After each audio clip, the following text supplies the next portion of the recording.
আসসালামু আলাইকুম, আশা করি আপনারা সবাই ভালো আছেন, সুস্থ আছেন। দেখছেন রমজান মাসের মাত্র জোহরের নামাজটা শেষ করে আসলাম, বাসায় এসে দেখি বড় দুর্ঘটনা ঘটে গিয়েছে। তো দুর্ঘটনা ঘটেছে বলতে দেখেন যে আমাদের এই যে ফ্ল্যাটের আপনার টাইলস হঠাৎ করে ভেঙে পড়েছে। তো এটা আসলে মানে কল্পনার বাইরে, এটা ভেঙে পড়ার কথা না। তো এখান থেকে আমার নানু যাচ্ছিল মাত্র হেঁটে। তা আমার নানু জাস্ট এই এই- এই আপনি এই গেটের সামনে আসছিল এবং টাইলসটার সঙ্গে সঙ্গে পড়েছে। তো কপালটা ভালো যে উনি বেঁচে গিয়েছে, উনার মাথায় বড় বড় নিয়ে আল্লাহ বাঁচিয়ে দিছে। তো দেখছেন রমজান মাসের সময় কত বড় দুর্ঘটনা ঘটে গেল, তাও আল্লাহ শুক্রিয়া যে আল্লাহ বাঁচিয়ে দিয়েছে। আসলে এইসব লস কোনো ব্যাপার না, এটা হতেই পারে, কিন্তু এরকম দুর্ঘটনা হঠাৎ করে হবে সেটা আসলে কল্পনার বাইরে।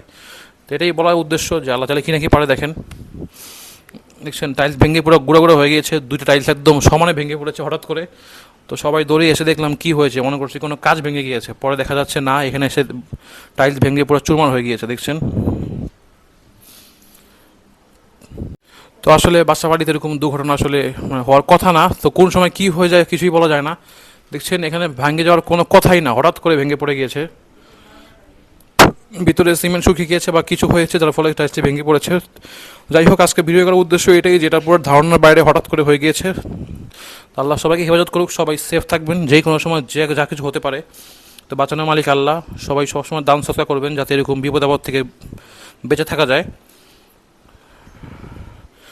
যাই হোক, আজকে ভিডিওটা এখানেই শেষ করতেছি। তো এটাই আপনাদের দেখানোর উদ্দেশ্য ছিল যে সবাই সেফ থাকবেন রমজান মাসে, সবাই বেশি বেশি দান সৎকার করবেন, তাহলে এসব বিপদ আপদ থেকে সবাই রক্ষা পাবেন ইনশাল্লাহ। তো যাই হোক, আল্লাহ সবাইকে ভালো রাখুক। খোদা হাফিজ।